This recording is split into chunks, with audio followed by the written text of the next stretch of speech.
অন্ধকার দেখছেন, অন্ধকার দেখে ঠেলে দেবেন না। শুনুন শুনুন আমি কি বলছি। মিনতি স্থির স্টার থেকে আমি হলাম মিনতি। তা তোমাদের কেমন লাগবে তোমরা লাস্টে আমাকে বলবে, ঠিক আছে? আজকে হচ্ছে বিশ্বকর্মা পুজোর দিন, তাই আমি আজকে বেরিয়েছি ফুল তুলতে।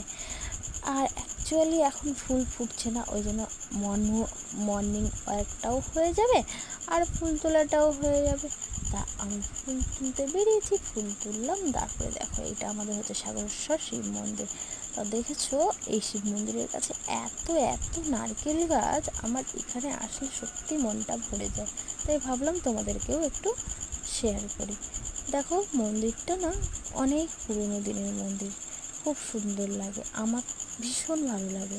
তো তোমাদের কেমন লাগছে আমাকে কমেন্টে জানিও, ঠিক আছে? আর সাবস্ক্রাইব করতে ভুলো না কিন্তু। লাইক, কমেন্ট অ্যান্ড সাবস্ক্রাইব করে দিও। Bye bye.